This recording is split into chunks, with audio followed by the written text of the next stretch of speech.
Hello, my name is David J. Powis.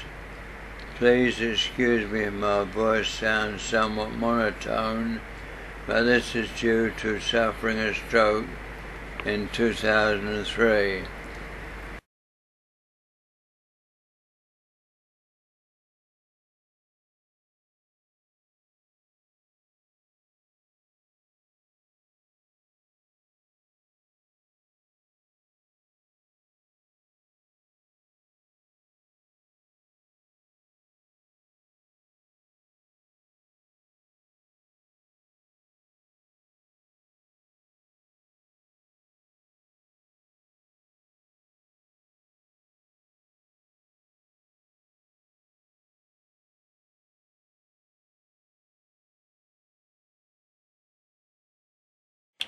Hello, my name is Chris Powis and I'm speaking on behalf of my 89-year-old father David J. Powis. Dad is a disabled World War II veteran. Following a recent stay in hospital, he now requires home care. My father has a meagre pension and has no savings to speak of.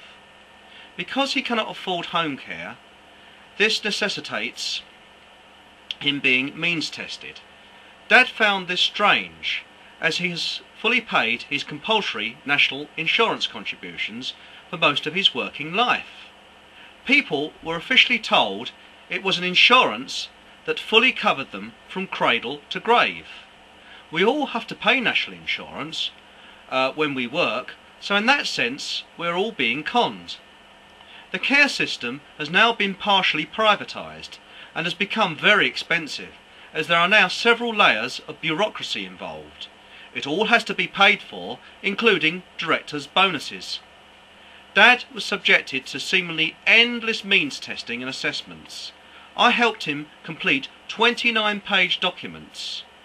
Eventually the County Council Community Finance Department wanted Dad to submit his bank statements and personal receipts. At that point Dad said, "Enough is enough. What more do they want? They have more than enough information to do an assessment. I'm fed up with being humiliated. Wanting my bank statements and personal receipts appears to be more for government snooping than assessment." He then went on to say, "I'm fed up with being treated like a common criminal for fighting for this country." Before going further, I had better explain my father's activities during World War II. Dad was conscripted into the Devonshire Regiment in 1939 and survived the full siege of Malta, one of the most heavily bombed areas of World War II.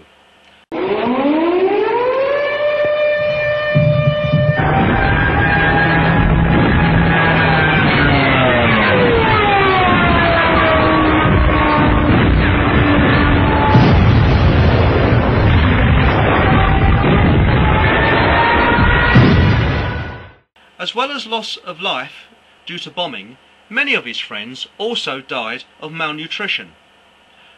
After the siege, Dad left Malta.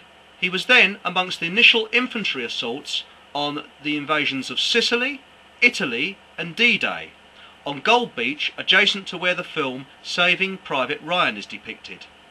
Each invasion was followed by fierce inland battles. He was in the frontline intelligence section. They were often ahead of the battlefront and surrounded by the enemy.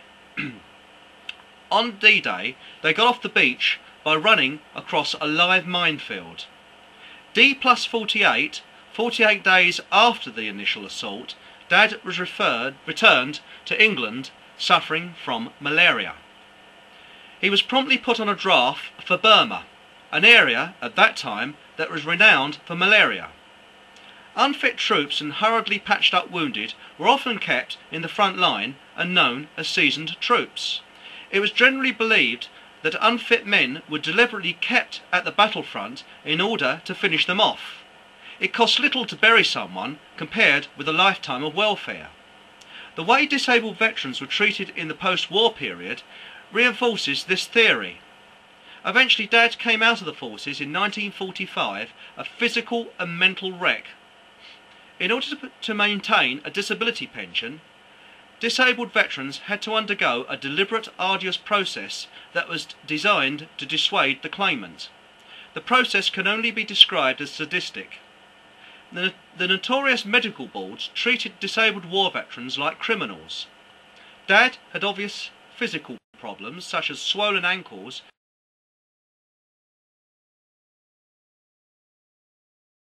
and mental scars. Even so, the board worked hard to wear him down. Dad walked into the medical board that was like a law court and often had to be carried out. Some men complained their wounds were deliberately manipulated in order to give them excruciating pain. This, in addition to the psychological torture, was often worsened their condition. But again, it was done to dissuade veterans from claiming their rightful entitlements. I believe medical boards varied. Some were stringent, others less so. Those that continued to claim were eventually given spurious excuses in order to terminate their pension. Dad's pension was stopped in the early 1950s. This disgraceful period of British history remains hidden. In the late 1980s, the government quietly announced that war pensions had been incorrectly stopped and disabled veterans could reapply, but there was no back pay. Since 1945, Dad, along with many other war veterans, feel they have been treated like criminals for fighting for this country. Since Dad refused to submit his bank statements and personal receipts to the County Council's Community Finance Department, they have deliberately lied to achieve their objective. They have continued to subject Dad to a ruthless programme of intimidation. Dad has given them enough information for them to carry out their assessment and made it clear to them he could not possibly afford to pay for his care. He can just about make ends meet on his meagre pension. Because Dad refuses to submit his bank statements and receipts to the council, they have deliberately made a false declaration and are now sending him bills for several £100s that he can't possibly afford. The council are now deliberately ignoring our letters. We don't expect something for nothing. My father has never sponged off the state, and he doesn't intend to now. In fact, the state continues to sponge off my father and many of his generation that fought for this country. Now you're probably wondering where Dad is. Well, he's in hospital again.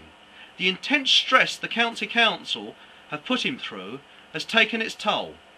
We have now been sent an invoice for £527.36 that Dad cannot possibly pay. What type of people are they, and what type of society are we living in? It's more like living in a police state.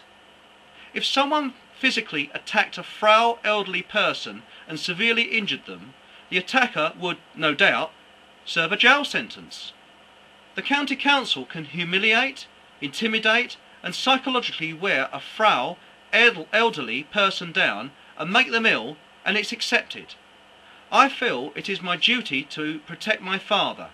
He, along with my mother, was always there for my sister and me when we were young.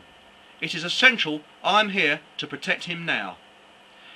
As this is happening to my father, it is no doubt happening to other disabled war veterans throughout the country. This should be a national disgrace. We feel for war veterans that don't have a relative or friend that can speak for them. They are probably suffering in silence. People that fought for this country and have paid their full national insurance should be exempt from the humiliation of means testing.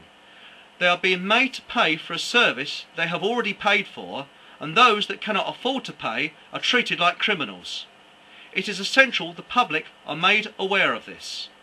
I'm running this campaign on a shoestring budget. This DVD is not copyright, so please feel free to copy and pass it on to your friends and relevant media. Please see our website, all the W's, warveteran.co.uk. It has further information and will keep you updated. Thank you for your help.